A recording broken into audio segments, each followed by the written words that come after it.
সে আমার ওপর ঝাঁপিয়ে পড়ল। সারা রাত ধরে সে আমার সাথে তার ঘৃণার খেলা খেলল। সকাল হলে আমি ক্লান্ত ও বিধ্বস্ত ছিলাম। সে বলল, তোমাকে তোমার বাড়িতে ফিরিয়ে দেব, কিন্তু মনে রেখো গত রাতের সব কিছু ভিডিও করা হয়েছে। আমার বিরুদ্ধে যাবার চেষ্টা করো না। যৌবনে পা দিয়েই একদিন হঠাৎ করেই আমার জীবনে এমন কিছু ঘটল যা আমি কল্পনাও করতে পারিনি। একটি রহস্যময় ছেলে, খুব সুন্দর চেহারার, আমাকে তার সঙ্গে নিয়ে গেল। প্রথমে আমি ভয় পেয়েছিলাম, কিন্তু কিছুক্ষণ পর সে আমার হাত পা বেঁধে বলল, আজ থেকে তুমি আমার শরীর কাঁপছিল ভয়ে, কিন্তু সে আমাকে ধীরে ধীরে আলিঙ্গন করল। এরপর আমি যেন সমস্ত সংবেদনশীলতা হারিয়ে ফেললাম। তবে তার চোখে ছিল এক ধরনের অদ্ভুত নরম ভাব, যা আমাকে খানিকটা আশ্বস্ত করেছিল। সে বলল, ভয় পেও না, আমি তোমাকে কোনো ক্ষতি করব না। আমি শুধু চাই তুমি আমার সাথে থাকো সবসময়। তার কণ্ঠে ছিল এক ধরনের নিষ্ঠুরতা, আবার সেই সঙ্গে গভীর ভালোবাসা। আমার গল্পগুলো তোমরা শুনো, কিন্তু সাবস্ক্রাইব করো না। দয়া করে গল্পগুলো ভালো লাগলে ভিডিওটি লাইক, শেয়ার এবং চ্যানেলটি সাবস্ক্রাইব করো প্লিজ। আমার নাম সোনালি। বয়স কম, কিন্তু আমার মন খুবই কৌতূহলী। যখনই কোনো ছেলে আমার দিকে তাকায়, আমি মিষ্টি হাসি দিয়ে তাকে অভ্যর্থনা জানাই। বন্ধুরা আমাকে বারবার সতর্ক করেছিল যে এমন আচরণে একদিন আমি সমস্যায় পড়তে পারি, কিন্তু আমি কোনো কথাই শুনতাম না। আমি সবার সাথে মজা করতাম, হাসতাম এবং ছেলেদের সঙ্গে খোলামেলা কথা বলতাম। এমনকি যারা একটু বিপদগামী, তারাও আমার কাছে এসে কথা বলতে চাইত। এরকমই একদিন, যখন আমার বাবা বাড়িতে ছিলেন না, আমি দৈনন্দিনের মতো একটা ট্যাক্সি বুক করেছিলাম। বাবা থাকলে সবসময় আমাকে গাড়িতে তুলে দিতেন, কিন্তু সেই দিনটা ছিল একা যাওয়ার সাহসের দিন। মা খুব চিন্তা করছিলেন, আর আমি বললাম, মা, আমি এখন বড় হয়ে গেছি, সব ঠিক আছে। আমি ভেতরে ভেতরে বেশ আত্মবিশ্বাসী ছিলাম। ক্যাব এলে আমি ব্যাগ নিয়ে সামনের সিটে বসলাম। চালককে দেখে একটু অস্বস্তি লাগছিল, সে আমার পায়ের দিকে তাকাচ্ছিল। আমি তাকে দ্রুত কলেজে পৌঁছাতে বললাম এবং ভয়ে ব্যাগ থেকে বই বের করলাম। কিন্তু তারপর যা ঘটল তা ছিল আমার কল্পনার বাইরে। চালক হঠাৎ একটি নির্জন রাস্তা ধরে যেতে লাগল। আমি অবাক হয়ে বললাম, এটা কোনো রাস্তা? আপনি তো ভুল পথে যাচ্ছেন। সে মুচকি হেসে বলল, একটু শর্টকাট নিচ্ছি মিস, চিন্তা করবেন না। কিন্তু তার হাসিতে ছিল এক ধরনের শীতলতা যা আমার মনকে আরও অস্থির করে তুলল। আমি বইটি বন্ধ করে তার দিকে তাকালাম। আমি এই রাস্তা চিনি না বলেই আমি ফোন বের করে বাবাকে কল করতে চাইলাম, কিন্তু ঠিক তখনই সে ফোনটি আমার হাত থেকে কেড়ে নিল। আমার হাত পা ঠান্ডা হয়ে গেল ভয়ে। চুপ করে বসে থাকো, সে গম্ভীর স্বরে বলল। এরপর আমি প্রচণ্ড ভয়ে জড়ষ্ট হয়ে গাড়ির সিটে বসে রইলাম। সেই মুহূর্তে মনে হলো আমার বন্ধুরা ঠিকই বলেছিল। আমি তাদের কথাকে গুরুত্ব দেইনি, কিন্তু এখন বুঝতে পারছি কি বড় ভুল করেছি। কিছুক্ষণ পর সে একটি পরিত্যক্ত বাড়ির সামনে গাড়ি থামান। আমার বুক ধকধক করছিল। চালক দরজা খুললে আমাকে জোরপূর্বক টেনে নামাল। আমি চিৎকার করার চেষ্টা করলাম, কিন্তু কেউ শুনতে পেল না। আজ থেকে তুমি আমার, সে বলল। ঠিক তখনই হঠাৎ করে সেই রহস্যময় ছেলেটি হাজির হলো। আমি চিনতে পারলাম এটা সেই ছেলেটি যে একদিন আমার দিকে তাকিয়েছিল, আর আমি তাকে মিষ্টি হাসি দিয়েছিলাম। সে চালককে দূরে সরিয়ে দিল এবং আমার হাত ধরে বলল, চলো, এখানে তোমার কোনো বিপদ হবে না। সে আমাকে নিয়ে তার গাড়িতে উঠাল এবং দ্রুত সেই জায়গা থেকে বেরিয়ে এল। আমি অবাক হয়ে জিজ্ঞাসা করলাম, তুমি কে? সে মৃদু হেসে বলল, তুমি এখন আমার সঙ্গে নিরাপদে আছো, এটুকুই জানো। কিছুক্ষণ পর আমি বুঝতে পারলাম এই ছেলে, তার সাথেও আসা আমার ঠিক হয়নি। সে আমাকে একটা ফার্ম হাউসে নিয়ে গেল। আমি জিজ্ঞেস করলাম, এখানে কেন এনেছ? আমার তো কলেজে যাওয়ার কথা। সে বলল, এটাই তোমার গন্তব্য? আমি অবাক হয়ে বললাম, তুমি কি আমাকে কিডন্যাপ করেছ? আমি বাচ্চা নই, আর তুমি আমাকে কেন কিডন্যাপ করছো? এই জন্য তুমি আমাকে এখান থেকে বাঁচিয়ে নিজের ফাঁদে আমাকে ফেলছ। আমি তোমাকে ছাড়ব না। আমাকে যেতে দেও, এতেই তোমার ভালো হবে। প্রতিদিন আমি তোমাকে দেখি ছেলেদের সাথে মজা করে কথা বলতে। তুমি কি ভেবেছ তাদের মন কেমন থাকে?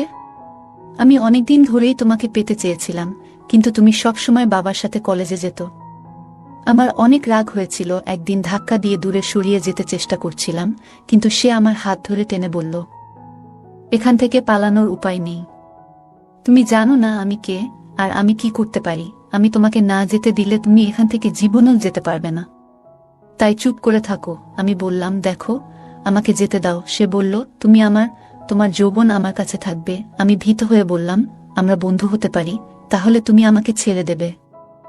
সে হেসে বলল, আমি যে কারণে তোমাকে নিয়ে এসেছি তা না করে কিভাবে তোমাকে ছেড়ে দেব? আমার রাগ বাড়ছিল। আমি বললাম, আমাকে রাগাবে না, আমি এমন কিছু করব যা তুমি কল্পনাও করতে পারবে না, তাই ভালো চাও আমাকে যেতে দেওয়া। সে আমার উপর ঝাঁপিয়ে পড়ল। আমি তার ঘাড়ে কামড় দিলাম, কিন্তু সে আমার হাত ধরে রাখল। আমি ছেলেদের দেখে হাসি, তাই বলে আমি কাউকে আমার কাছে আসতে দিতাম না। কথা বলা আর স্পর্শ করা সম্পূর্ণ ভিন্ন। আজ আমি তাকে এটা বোঝাবো। সে আমাকে চুম্বন করতে চাইল, আমি তাকে বাধা দিলাম, মুখ এদিক ওদিক ঘুরালাম যেন তা দিতে না পারে। কিন্তু সে আমার হাত সরিয়ে আমাকে ছোঁয়ার চেষ্টা করছিল। সে ঘুরে এসে তার শক্তি প্রদর্শন করল এবং আমার পায়ের কাছে এসে ঘৃণার খেলা দেখাতে শুরু করল। আমার শরীরে বিদ্যুতের মতো একটা শিহরণ ছুটে গেল। আমার প্রতিবাদ করার কথা ছিল, কিন্তু জানি না কেন আমি তার প্রতিবাদ করিনি। এক মুহূর্তের জন্য আমি সব ভুলে গেলাম, চিৎকার করার কথাও মনে ছিল না। এক অদ্ভুত অনুভূতি আমাকে গ্রাস করল, যা ছেলেটিও বুঝে গেছিল। আমি হাল ছেড়ে দিলাম, চোখে অশ্রু ঝরতে লাগল। সে অবাক হয়ে আমার দিকে তাকাল যখন আমি তার হাতটা ধরলাম। আমি চুপ ছিলাম, তারপর তাকে জড়িয়ে ধরলাম। সে আমাকে তার ঘৃণার খেলা দেখাতে লাগল। আমি বললাম, তোমার সীমার মধ্যে থেকো, আমি তোমার গোলাম না। ছেলেটি আমার কথা শুনে নিজেকে সংযত করল। কিছুক্ষণ পর সে বলল, তুমি বসো, আমি চা বানাচ্ছি। সে চা নিয়ে এলো। আমি জানতাম না সে কে, কিন্তু তাকে বিশ্বাস করতে শুরু করেছিলাম। অবশেষে সে বলল, সোনালি, আমি তোমাকে ঘৃণা করি। ভেবেছিলাম তোমার জন্য সবকিছু নষ্ট করব, কিন্তু পারলাম না। তুমি এখন আমার সঙ্গে থাকবে। তার কথায় আমার বুক ধক করে উঠল। আমি কাঁপছিলাম। আমার কারো সাথে শত্রুতা ছিল না। ছেলেটা কে? সুনীল নামটা শুনেই আমার মনে আলো জ্বলে উঠল না।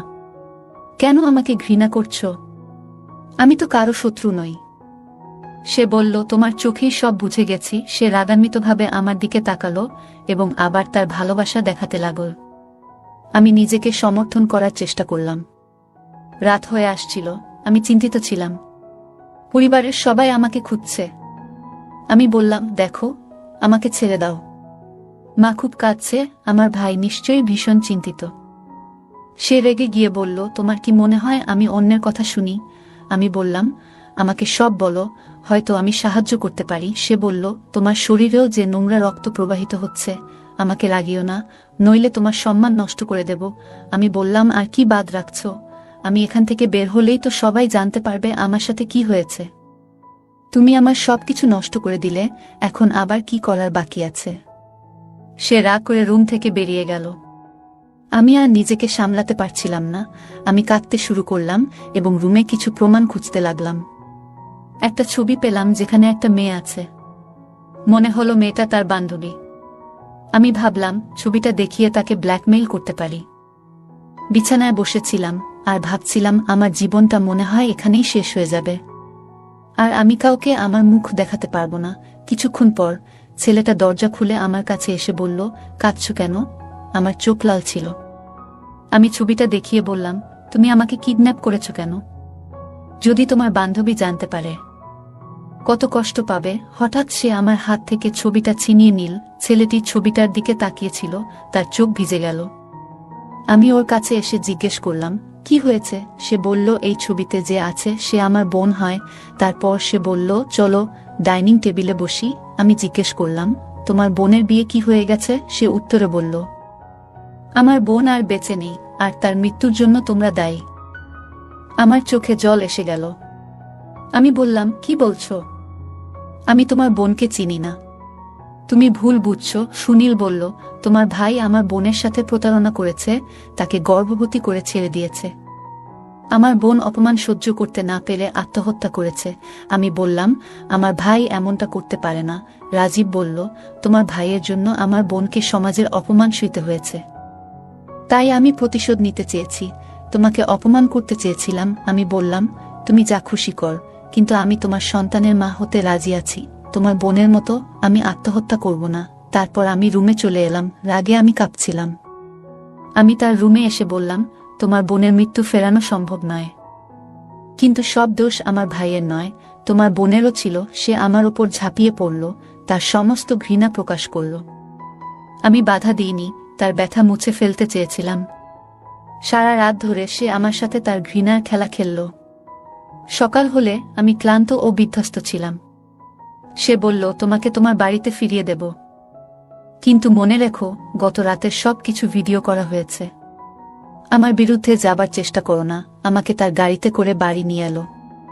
বলল, তুমি নামো, কিন্তু আমি তোমার বাড়ির ভেতরে আসব। আমি অবাক হয়ে গেলাম। সে আমার সাথে ভেতরে ঢুকল।